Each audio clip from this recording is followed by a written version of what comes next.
Hey, What's Rashad. up, y'all? My name is Rashad Milligan. If you're new to the channel, this is the road to 5K subs. Anyways, let's get into it. I ain't gonna say too much. I guess I will say a little bit. What I want to say. Wait, hold on, cuz. He's speaking kind of fast now. I do want to say this. I haven't seen the documentary yet. You know, we're in the little gap day between, you know, when the tournament starts and when they announce the tournament. So I was like, I'll do a different video.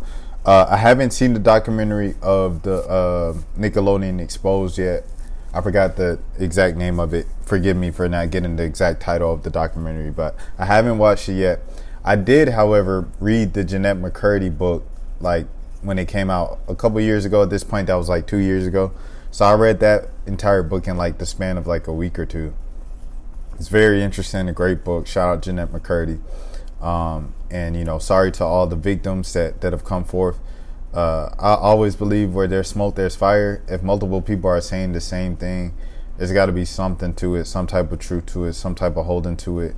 I saw the Good Morning America interview and profile on it, and they reached out to Dan, and Dan's like team or management, their statement to Good Morning America was like, I'm aware that I wasn't always doing the right things, and what was the other thing he said?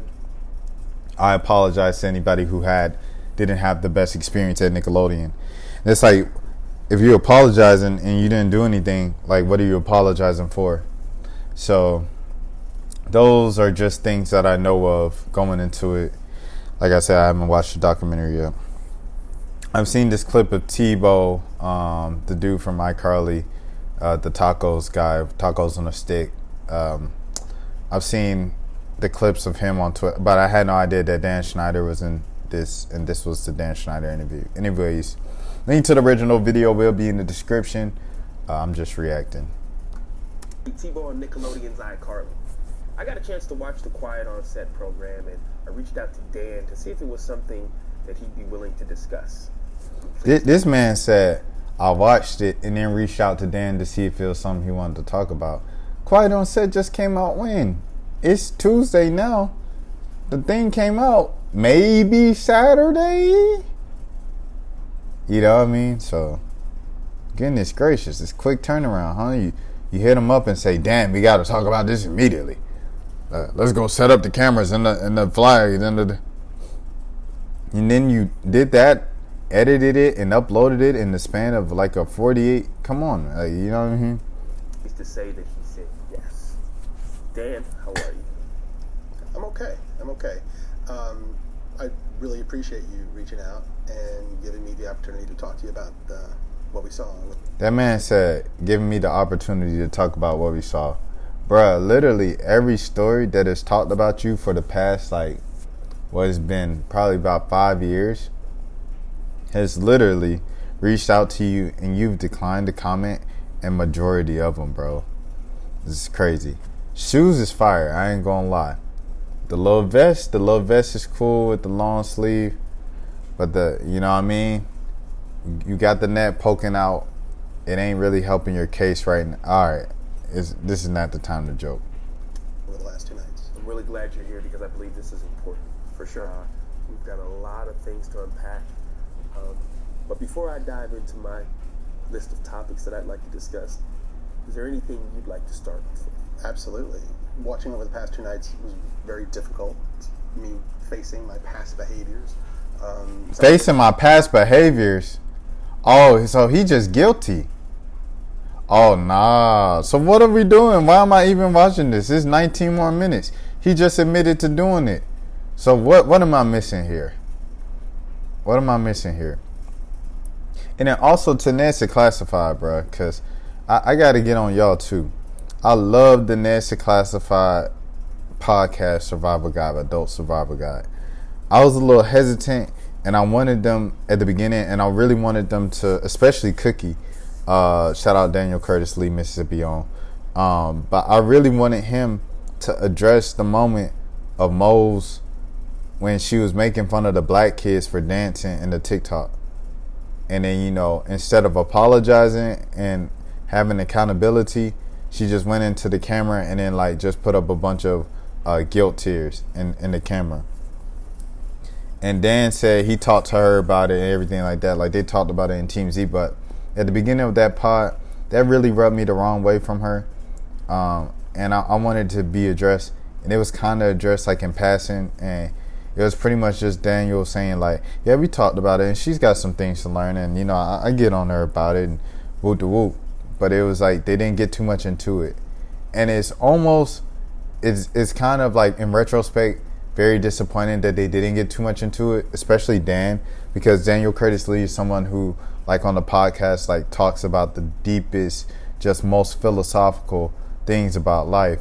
And the fact that he can go beyond the surface on something that's right in front of your face with a co-host and your former co-star on the TV show, I thought that was weird. So, you know, we move on from that. They go viral a couple other times. People take clips out of context and get things wrong and whoop de whoop. But with this thing, they've said it before where they were like, that wasn't our experience on set. We didn't experience that on set.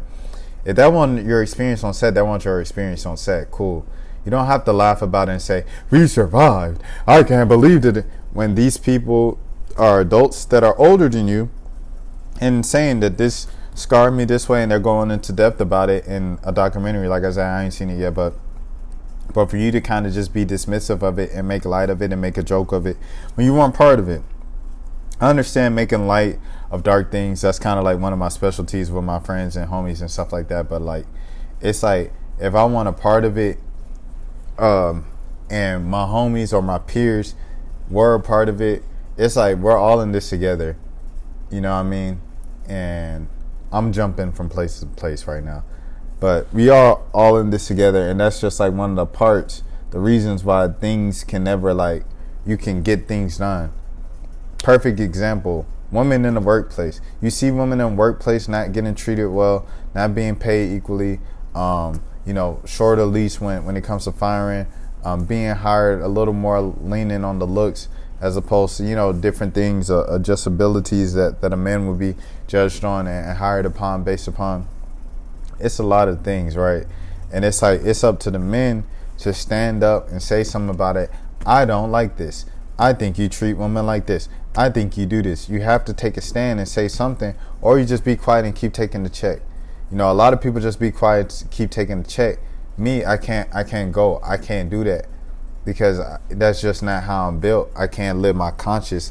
You know what I'm saying? This is just a paycheck. At the end of the day, I was telling somebody this in Atlanta last week. They cut me off. They didn't like how many questions I was asking questions, just trying to, you know what I'm saying, kind of get to know them and see and work from there. And they didn't like that I was asking so many questions. They thought it was a little too intrusive and stuff like that up front. And I'm like, well, like, you knew I was a journalist, so, like, this is literally my job. I get paid for this. So I say all this to say, like, sometimes people just don't want to go there. I don't even know. I lost my point there. Let's get back to the video. Let's get back to the video. Hold on. I gotta share the screen again. But 44 seconds in, bro already done admitted what he did. When Ariana Grande was in the picture in 2019, I was like, dang, I thought, like, she had beef with him. Embarrassing, and that I regret, and I definitely owe some people a pretty strong apology. Let's talk about the massages. Okay. What? Bro, he got right into it. Some massages. Like I said, I ain't seen the thing, but that's crazy, bro. You a whole grown man running Disney children program and give him a, come on, bro. Content yesterday. It was disturbing. It was wrong. It was wrong that I ever put anybody in that position. It was the wrong thing to do. I'd never do it today. I'm embarrassed that I did it then. I apologize to anybody that I ever put in that situation. And even additionally, I apologize to the people who were walking around Video Village or wherever they happened, because there were lots of people there who witnessed it who also may have felt uncomfortable. So I owe them an apology as well. Yeah. Dan, talk to me about the writer's room. From what I saw, not cool. No, and I don't mean to cut you off, but if I can cut right to the chase, let me just say, no writer should ever feel uncomfortable in any writer's room, ever, period, the end, no excuses. Most TV writers, comedy writers have been in writers' rooms, and they are aware that a lot of times there are inappropriate jokes made and inappropriate topics come up. But the fact that I participated in that, especially when I was leading the room, it embarrasses me. I shouldn't have done it. And I can tell you why it hurts really bad for me. I remember very clearly my early experiences, my first experiences in the entertainment business. I was green, I was scared, I was excited. It meant the world to me that I was getting those opportunities. And I went in and I got lucky because they were great. My first couple of experiences were fantastic. And the fact that I didn't pay that forward to every employee that walked through my door, it hurts my heart because I should have. And I wish I could go back and fix that. In the writer's room, there's no doubt that sometimes those jokes went beyond the pale, and I said things that went too far, or made practical jokes that went too far, and that was wrong. And that was because I was an inexperienced producer. I was immature. Wouldn't happen today, but I'm just really sorry it happened. Yeah. Now we know you've had a lot of success over 2 decades. Thousands of people have worked with you, for you.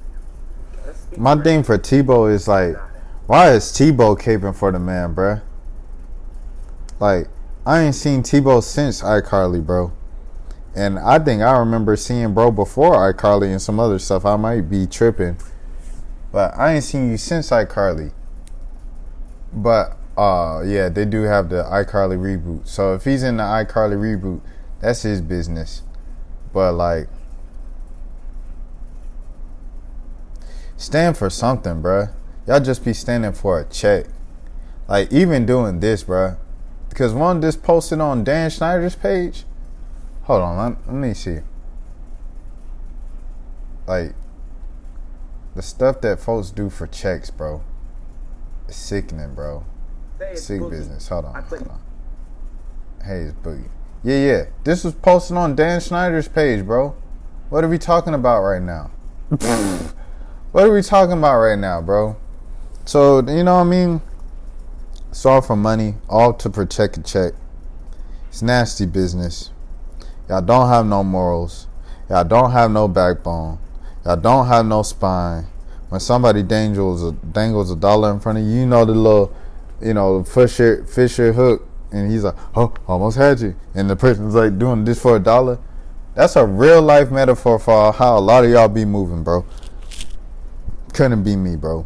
That's why you gotta work to put yourself in a position to where you won't be twerking and doing whatever you have to do for a little change, bro. You know what I mean? You don't want to be in a position vulnerable enough, or in a position just desperate enough, or in a position of just making money such an idol to where you don't have any type of, you know what I mean? You don't have any type of morals. You don't have any type of standards. You don't have any type of boundaries. Money make people do some weird and crazy things, bro. Money put people's lives on the line. Money is so crazy what a piece of paper will do. That's why you can't be pressed over it. But in order to put yourself in a position to be not pressed over it, you got to be smart with it, save up, and find ways to get some more and stack this and that. So when times get tough and when morals get conflicted and you see nasty business in front of you, you can stand on business and you won't have to worry about keeping your lights on, because your lights going to be on regardless, because you always going to be provided for, especially when you do the right thing, even if it doesn't happen immediately. This isn't my business. I have a good experience with you. Okay, I would like to speak to those people because I hate that anybody worked for me and didn't have a good time. You know me. You've been on my sets. Look, I've had some employees that worked for me for 10 years, some more than 20 years, who would work with me again, but not everybody. There's still a significant number that didn't have a great time working for me, so my batting average isn't nearly high enough in that area. Sorry, y'all, I was just eating a wrap. I would let the pressure. Got kale in my teeth. More episodes per year. I would let that pressure get to me, which a good boss should never ever do. Was there specific things that you were doing? Sure, I would snap at people sometimes. Mm-hmm. I would be snarky when I could have given them a nicer answer. Sure. I would not give people the time that they needed. I would be in too big a hurry to get on to the next thing I had to do. And watching that show, it made me there were so many times I wanted to pick up a phone and call some of those people and say, I'm so sorry, and let's talk about it. And Why didn't you do that the 20 years prior? What are we talking about? Dan, the stories about you, bro, came out at least, 2018, 2017, 2020 at the latest? The pandemic at the latest? Jeanette McCurdy released an entire book speaking about this years after this was already exposed on social media. That book came out 2 years ago, 2022, if I'm not mistaken. Where were you then? But now you want to call. Seems a bit insincere to me. I wish you had a better time, and I wish I could have shown you a better experience. Now, you've written hundreds of episodes, thousands of jokes. Why is Tebow tap dancing, bro? That's the thing about it for me, bro. Tebow ain't got no type of backbone, no type of... I came to see my friend Dan Schneider, and we're going to speak about it. And you don't think Dan Schneider chose this man because this is on Dan Schneider's channel. I'm pretty sure he provided the cameras and the microphones, the equipment, lighting, all that good stuff, and everything like that. You mean to tell me Dan Schneider didn't pick Tebow because not only because he's a recognizable face that used to work for him, you trying to tell me that don't have anything with him being a black man? See, the thing is, bro, I'm not green, bro. You can't get me that easily. You can't get me that easily, bro. Don't bring a black man up with some dreadlocks to cape to show, oh, is no discrimination, diversity. I'll have a... Or even thinking 2 steps ahead. Oh, if I bring a white guy on, they're going to be cancel culture. Oh, it's 2 white guys speaking about cancel culture. How, blah, blah, blah. So you brought a black guy on. It was just makes it more obnoxious and obvious to me. Whole thing is insincere. I guess I'll watch. We could do a couple more minutes, but I don't even think I'm going to finish this. I've seen what I needed to see. This is insincere. There's no need to waste my time with this. Yeah. But currently where we are, some people think that some of those jokes are inappropriate for children. What do you think of that? All these jokes that you're speaking of, that the show covered over the past 2 nights, every one of those jokes was written for a kid audience because kids thought they were funny and only funny. Okay? Now we have some adults looking back at them 20 years later through their lens, and they're looking at them and they're saying, oh, yeah, I don't think that's appropriate for a kid show. And I have no problem with that. If that's how anyone feels, let's cut those jokes out of the show, just like I would have done 20 years ago or 25 years ago. I cut it. I want my shows to be popular. I want everyone to like it. The more people who like the shows, the happier I am. Yeah. So if there's anything in a show that needs to be cut because it's upsetting somebody, let's cut it. So I think it's big for you to say with your work, if it's viewed as that today, you don't have a problem. Cut it. Cut it. I mean, that's a solution. The last thing I want to ever do is put any content in a show that's going to upset my audience and make them want to turn off the TV. Why would I ever want to do that? That makes sense. I want to give you an opportunity to kind of elaborate on something. Okay. The thought process from the series is you had the power to just write a joke, and no matter what, it's going on TV. You just had that type of power. Is that true? The notion that I had the power to just produce whatever I wanted and have it air is completely false. Okay. There were many, many levels of scrutiny. Okay? We had executives in LA. We had executives in New York. So 2 coasts. 2 coasts Okay. of approval. Yes. And by the way, approval at every stage, really.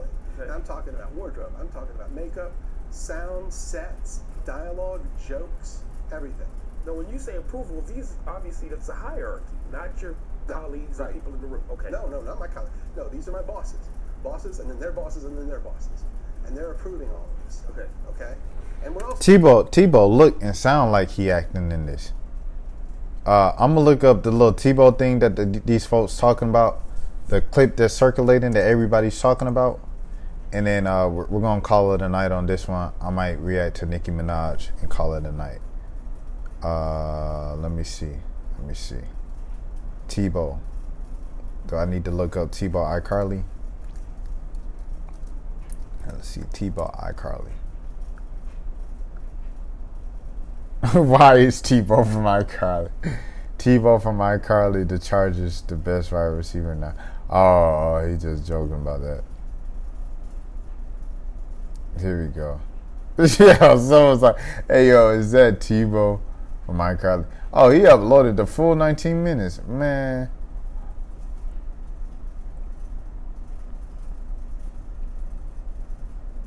All right, let me see. Yo. Oh, okay. These people are uploading the full 19 minutes, bro. Bro, they really got T-Ball from iCarly doing this job. All right, bro. I ain't about to watch this, bro. This is